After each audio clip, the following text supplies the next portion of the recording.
الحمد للہ والصلاة والسلام علی رسول اللہ اما بعد۔ قرآنی دعاؤں کا سلسلہ جاری ہے۔ مؤلف حفظہ اللہ نے 22 قرآنی دعاؤں کا انتخاب کیا ہے، اور آج یہ چوتھی دعا ہمارے زیر نظر ہے۔ رب حب لی من لدنک ذریۃ طیبہ انک سمیع الدعاء۔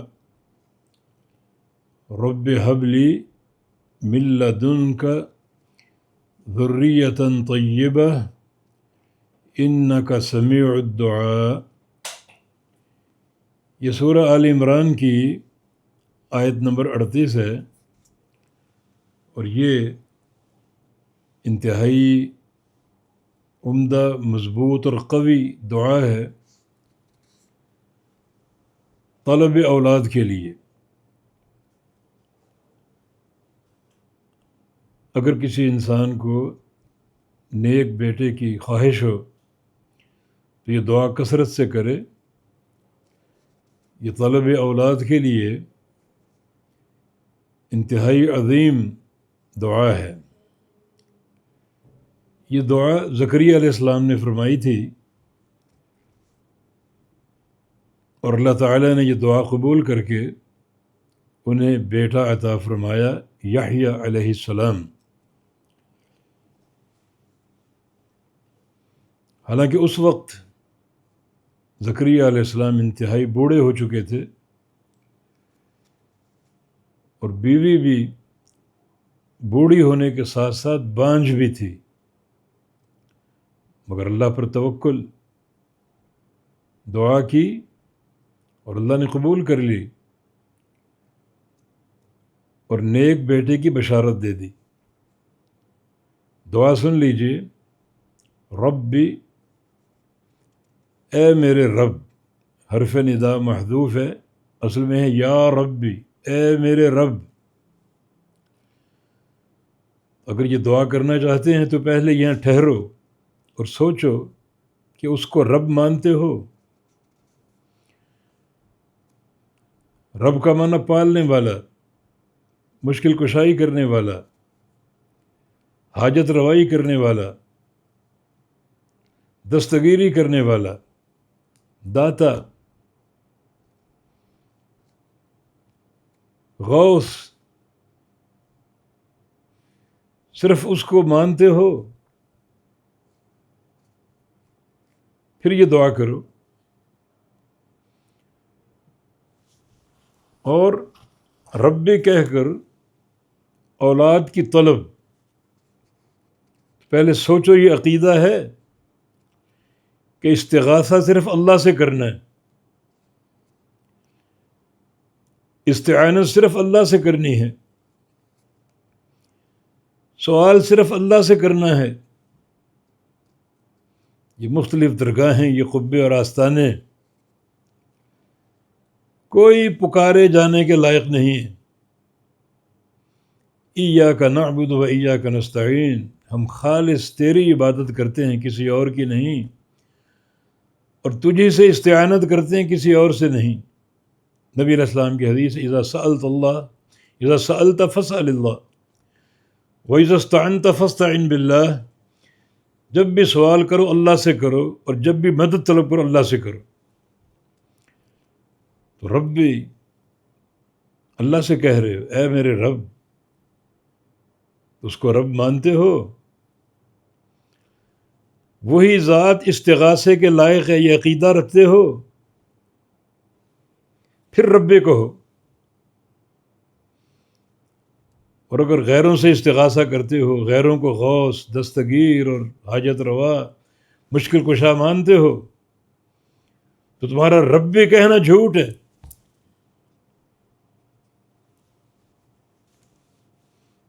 اسی رب کو پکارو۔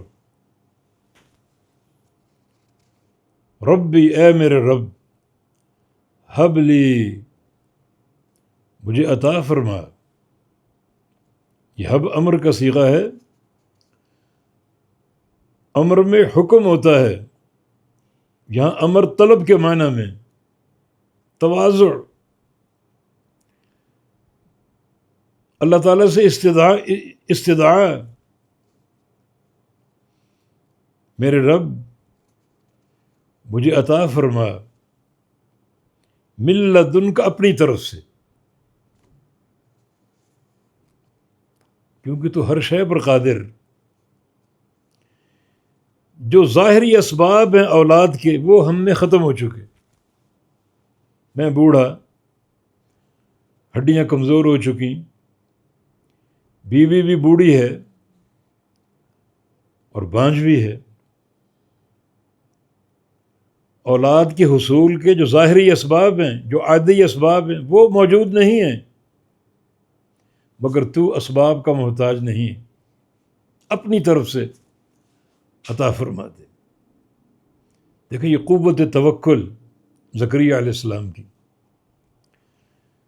مریم علیہ السلام کے پاس جایا کرتے تھے، ان کے نگران تھے، تو دیکھا کہ مریم علیہ السلام پھل کھا رہی، یعنی موسم گرمیوں کا اور پھل سردی کے ہیں، بے موسم کے پھل۔ یہ پھل کہاں سے ملے؟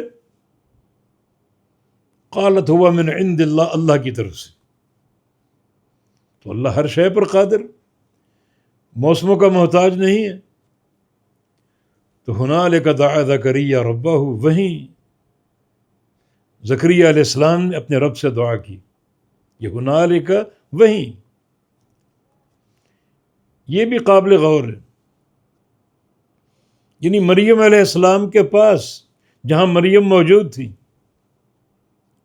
مریم ایک عابدہ، زاہدہ خاتون، پرہیزگار خاتون، اپنے گھر سے الگ ایک کمرہ منتخب کر رکھا تھا اللہ کی عبادت کے لیے، وہیں دعا کی۔ اس میں اشارہ ہے کہ اگر دعا کے لیے کسی مقدس جگہ کا انتخاب کرو، یہ بھی دعا کی قبولیت کا ایک واضح قرینہ ہے۔ وہ حجرہ، وہ کمرہ جناب مریم کا، مریم بطول کا ایک عبادت کا کمرہ تھا، مقدس کمرہ، وہیں دعا کی۔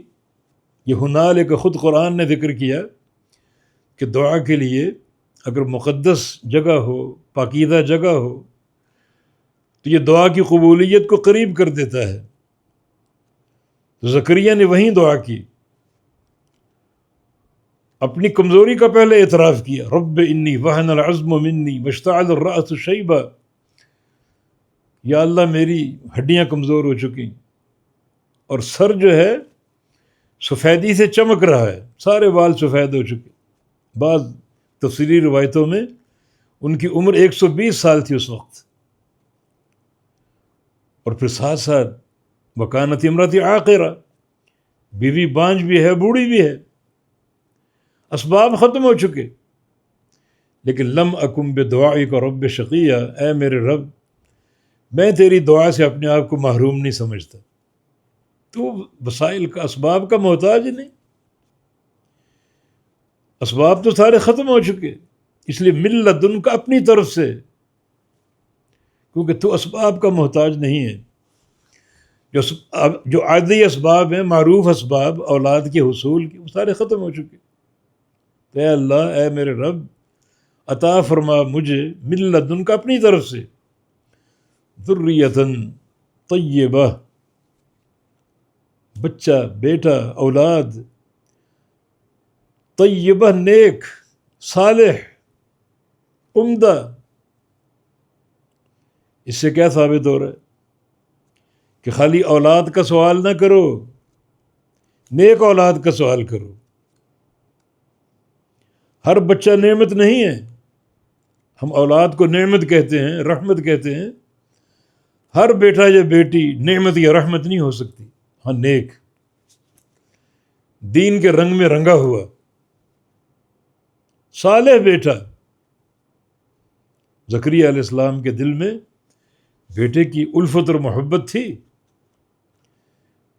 آج یہ جاگ اٹھی جب مریم کو دیکھا بے موسم کے پھل کھا رہی ہے، تو خالی بیٹا نہیں مانگا، نیک بیٹا. اس لیے جب بھی سوال کرو نیک اولاد کی، نیک بیٹے کی بابت سوال کرو کہ یا اللہ نیک بیٹا عطا فرما. بلکہ یہ دعا یاد ہونی چاہیے، رب حب لی من لدنک ذریۃ طیبہ، کہ میرے رب عطا فرما دے مجھے اپنی طرف سے نیک اولاد، نیک ذریت.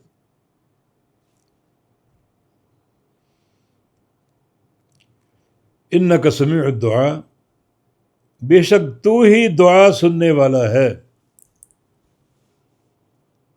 دیکھیں انک حرف تاکید ہے، بے شک، بلا شبہ، یقیناً، قطعاً و حتماً، تو ہی دعا سننے والا ہے. یہ حصر کا جملہ ہے. یہ نحوی قاعدے کے مطابق مبتدا خبر ہے اور دونوں معرفہ ہیں. جب خبر معرفہ ہو تو کلام میں حصر پیدا ہو جاتا ہے. معنی کیا کریں گے کہ بلا شبہ تو ہی دعاؤں کو سننے والا ہے، تیرے علاوہ کوئی نہیں، کوئی سننے والا نہیں. تو جب سننے والا نہیں تو قبول خاک کریں گے، عطا خاک کریں گے آپ کو. قرآن نے جو تشبیہ دی ہے اس نے سارے دروازے بند کر دیے. غیر اللہ کوئی بھی ہو، کوئی بغداد کی ہستی ہو، کوئی گولڑا کی ہو، کوئی پاک پتن کی ہو، کوئی لاہور کی سرکار ہو، کوئی اجمیر کی سرکار ہو، ان کو پکارنا ایسے ہی ہے جیسے آپ پانی کے کنارے پر بیٹھ جائیں، حوض یا تالاب کے کنارے پر بیٹھ جائیں اور پانی سے کہیں کہ تو خود میرے منہ میں آ جا. پانی منہ میں آئے گا؟ کبھی نہیں آئے گا. غیر اللہ کو پکارو، ہر پکار گمراہی ہے، ہر پکار بے فائدہ ہے. بے شک تو ہی دعا کو سننے والا اور دعا کو قبول کرنے والا ہے. اللہ نے دعا قبول کی یا نہیں کی زکریا علیہ السلام کی؟ حالانکہ اسباب نہیں تھے. ہڈیوں کا کمزور پڑ جانا، عمر کا بڑھ جانا، عمر رسیدہ، بوڑھے، بیوی بانج، اسباب نہیں ہیں. مگر اس دعا کی تاثیر دیکھیں، اس دعا کی قوت آپ دیکھیں. اللہ نے قبول کر لی. جہاں دعا کر رہے تھے فرشتے پہنچ گئے نیک بیٹے کی بشارت لے کر، یحییٰ علیہ السلام.